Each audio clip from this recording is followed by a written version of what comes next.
पति ने कहा उसके साथ सो जाओ। शादी की पहली सालगिरह, जहां होना चाहिए प्यार, विश्वास और खुशियां, वहीं सामने आया ऐसा खौफनाक सच जिसने सबको हिला दिया। एक पति जिसने अपनी पत्नी से कहा तुम मेरे दोस्त के साथ रहो और मैं उसकी पत्नी के साथ रहूंगा। पटना की एक नवविवाहिता जिसने शादी की पहली सालगिरह पर पुलिस थाने पहुंचकर ऐसा राज खोला जिसे सुनकर सब दंग रह गए।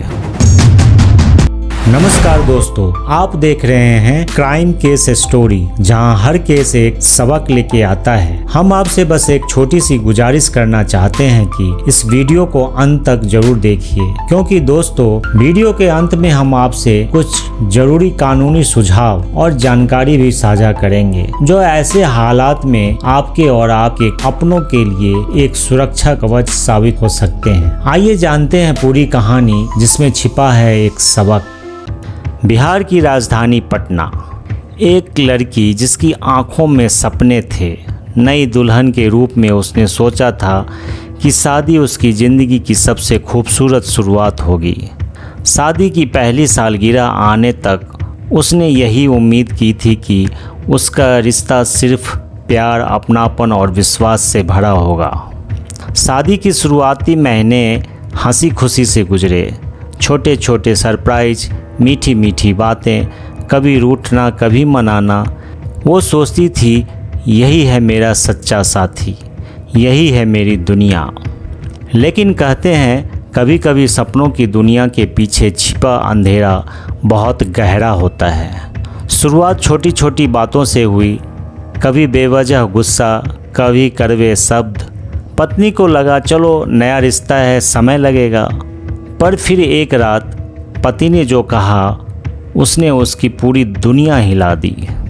तुम उसके साथ बेड शेयर करो, उसे तुम पसंद हो और फिर मैं उसकी पत्नी को लाऊंगा। वो अवाक रह गई, जैसे दिल पर किसी ने जोर से वार कर दिया हो।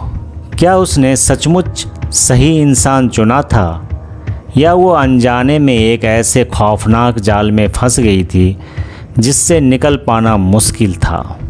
विरोध करने पर पति का नशे में हिंसक रूप सामने आया।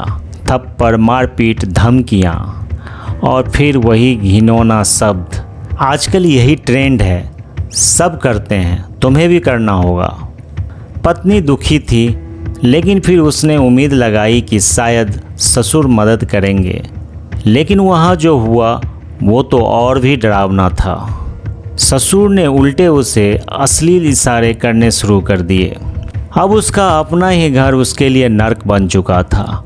हर रात वो सोचती क्या किसी को बताऊं, क्या कोई मेरी सुनेगा, लेकिन डर और शर्म उसे रोक देती थी।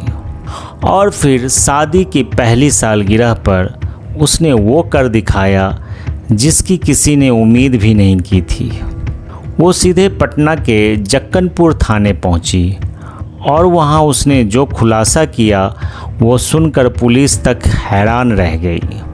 उसने बताया उसका पति उसे अपने दोस्त के साथ जबरन रिश्ता बनाने पर मजबूर करता था ताकि वह खुद दोस्त की पत्नी के साथ ऐसा कर सके।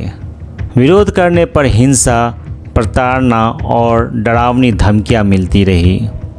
अब पुलिस ने मामले की गंभीरता को देखते हुए जांच शुरू कर दी है। पत्नी को भरोसा दिलाया गया है कि कार्रवाई होगी। लेकिन सवाल वही है, क्या शादी का मतलब सिर्फ शरीर का सौदा है? क्या एक पत्नी को इतना सहना चाहिए? और क्या इंसान अपनी हवस में इतना गिर सकता है? भारत में ऐसे कई मामले सामने आ चुके हैं। कुछ लोग उसे फैशन कहते हैं, कुछ मर्जी। लेकिन जब इसमें ज़बरदस्ती और मानसिक उत्पीड़न शामिल हो तो ये सिर्फ अपराध नहीं बल्कि इंसानियत पर धब्बा है। वाइफ स्वैपिंग, ये सब सुनने में जितना अजीब लगता है, असलियत इससे भी कहीं ज़्यादा डरावनी है। याद रखिए, भारत में यह पूरी तरह गैर कानूनी है। दोस्तों, अब ज़रा सोचिए, अगर ये आपकी बहन, बेटी या दोस्त के साथ होता तो आप क्या चुप रहते या उसकी आवाज़ बनकर खड़े होते? हमें कमेंट में ज़रूर बताइए क्या पत्नी को चुप रहना चाहिए था या आवाज़ उठाना सही फैसला था? और हाँ, अगर यह वीडियो आपको सोचने पे मजबूर करता है तो इसे लाइक और शेयर करें, क्योंकि जब तक हम सब मिलकर सच को उजागर नहीं करेंगे तब तक ऐसे अपराधी और ताकतवर बनते रहेंगे। और अब जैसा कि हमने वीडियो के शुरुआत में ही आपसे वादा किया था, पेश है कुछ कानूनी सुझाव और महत्वपूर्ण जानकारियां जो आपके लिए एक जागरूक, समझदार और सुरक्षित भविष्य की दिशा में छोटा लेकिन असरदार कदम साबित हो सकती है। भारत में विवाह का धोखा और उत्पीड़न एक गंभीर अपराध है। किसी महिला या पुरुष के साथ मानसिक या शारीरिक प्रताड़ना होती है तो वह तुरंत पुलिस की मदद ले सकते हैं।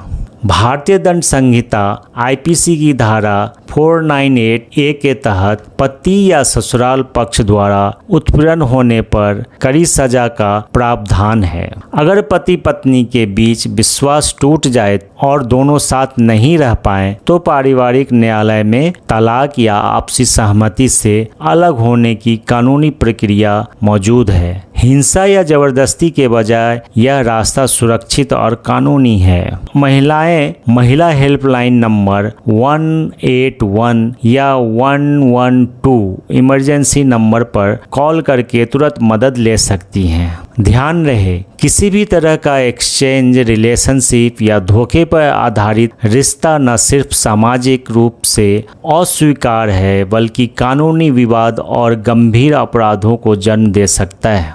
दोस्तों, मुझे पता है आप में से कई लोगों ने अभी तक हमारे चैनल को सब्सक्राइब नहीं किए हैं या करना भूल गए हैं। अगर आपने कर लिया है तो आपको बहुत बहुत धन्यवाद। अगर आप अभी तक नहीं किए हैं तो सोच क्या रहे हैं दोस्तों, जल्दी से सब्सक्राइब कर लीजिए और साथ में बेल आइकन भी जरूर दबाइए ताकि हमारी अगली कहानी जब भी आए आपको सबसे पहले पता चले, क्योंकि आप लोग साथ देते हैं तभी हम ऐसी कहानी लेके आ पाते हैं। कमेंट में हमें बताएं कि आपको इस कहानी से क्या सीख मिली, क्या आप इस सच्चाई से वाकिफ थे। फिर मिलते हैं एक नई सच्ची कहानी के साथ। अगली मुलाकात तक अपनों का ख्याल रखिए और खुद भी सुरक्षित रहिए। तब तक के लिए राम राम, सलाम, सत श्री अकाल और नमस्ते।